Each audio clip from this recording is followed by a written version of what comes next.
समय को समय से मिलाए और समय रूठ जाए तो रब रूठ जाए। समय से बड़ा दुनिया में कुछ भी नहीं है।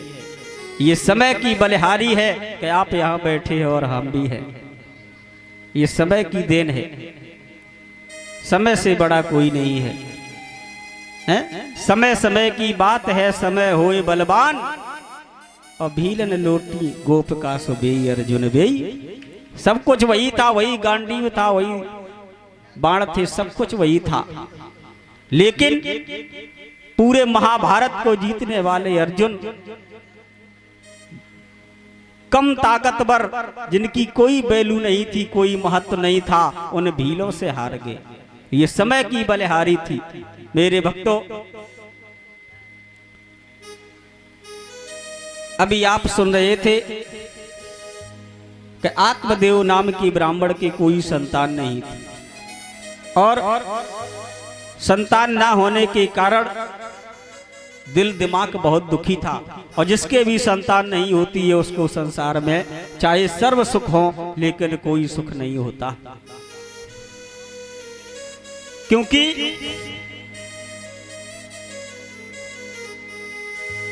अगर घर में पुत्र नहीं है, कोई भी बालक नहीं है, कोई भी कन्या नहीं है, तो सबसे बड़ा जीवन का ये कष्ट है। भले ही पुत्र ना हो, एक कन्या ही हो जाए तो कम से कम बांझ का नाम तो मिट जाता। मेरे भक्तों, आत्मदेव ब्राह्मण के कोई पुत्र या पुत्री नहीं हुआ तो और घर में धुंधली नाम की स्त्री थी। अच्छा, दोनों में अंतर बहुत बड़ा था। एक पहिया साइकिल का और दूसरा मोटरसाइकिल का।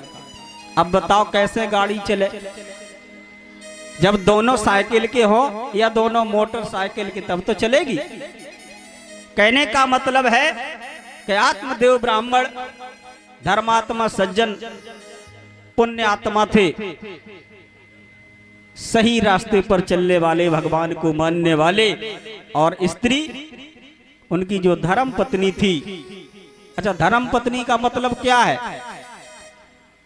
जो अपने पति को अधर्म से हटाकर धर्म में लगा दे, वही धर्म पत्नी है। अब आजकल तो धर्म पत्नी कोई कहता ही नहीं है, पत्नी कहते है। पहले धर्म पत्नी कहा जाता था, अब पत्नी। तो पत्नी का मतलब है कि जो हमेशा पति पर रहे, तनी तनी, उसी को कहते हैं पत्नी। 24 घंटा है सवारी, बेचारे को उचकर न देवे, तो उसी को पत्नी कहते हैं। कहने का मतलब जो 24 घंटे रहे पति पे तनी तनी, तो उसी को कहते हैं पत्नी। अच्छा, थोड़ा समय और बदला तो इसके बाद में जब अंग्रेज देश में आए तो वो अंग्रेजी छोड़ के यहाँ से गए। खुद तो चले गए लेकिन अंग्रेजी छोड़ गए।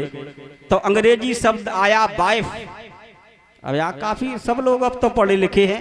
वाइफ का मतलब होता है पत्नी। वाइफ, तो किसी ने लिखा कि wife is a knife who guts life. अब नाइफ का मतलब सब लोग समझते हैं, हम हिंदी में नहीं बताएंगे क्योंकि अभी हमें यहाँ 7 दिन रहना है और सबसे ज्यादा काम तो इन्हीं से है हमें। इनको का भरोसा कब है मोटरसाइकिल उठाए और पहुंच जाए, कमाल गए।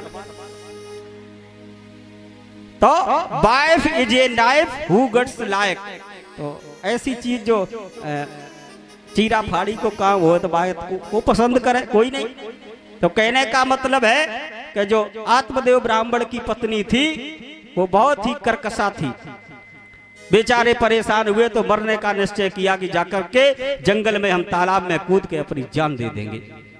मेरे भक्तों, जब पहुंचे तो वहां एक महात्मा जी से भेंट हुई और महात्मा जी ने कहा, देखो मरो ना, पुत्र होना या ना होना ये तो कर्मों का फल है? कर्म प्रधान विश्व रच राखा और जो जस करे सो तस फल। यदि भाग्य में तुम्हारे होंगे तो संतान जरूर होगी, इसलिए तुम अपनी आत्महत्या मत करो और जीवन रहते हुए जीवन को समाप्त मत करो, क्योंकि जो अधोगति में जाता है उसको कभी गति नहीं मिलती है। मान लो फांसी लगाने वाले, आग लगाने वाले आग से मर जाएं, फांसी से मर जाएं, एक्सीडेंट से मर जाएं, इनको जब तक जन्म नहीं मिलता, जब तक समय पूरा नहीं होता है, आत्मा भटकती रहती है। मेरे भक्तों, बहुत समझाया महात्मा जी ने, लेकिन उनके समझ में कोई बात नहीं आई। बोले अगर तुम हमारा भला चाहते हो तो एक संतान का वरदान दे दो, और नहीं तो हम इस तालाब में कूद के अपनी जान दे देंगे। अच्छा, संत महात्मा, धर्मात्मा, पुण्यात्मा, ये जितने भी होते हैं तो ये संसार का भला करते हैं। और किसी अच्छे आदमी के सामने कोई आदमी अपनी आत्महत्या करने पर उतारू हो तो वो मरने नहीं देगा। लिखा है गोस्वामी जी ने।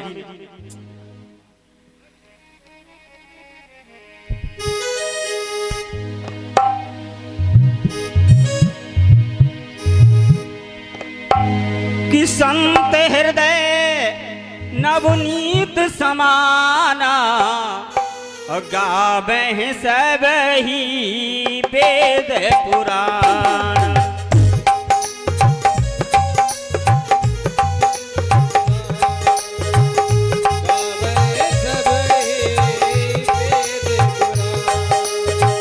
संत हृदय नवनीत समाना, गावे सब ही वेद पुराण।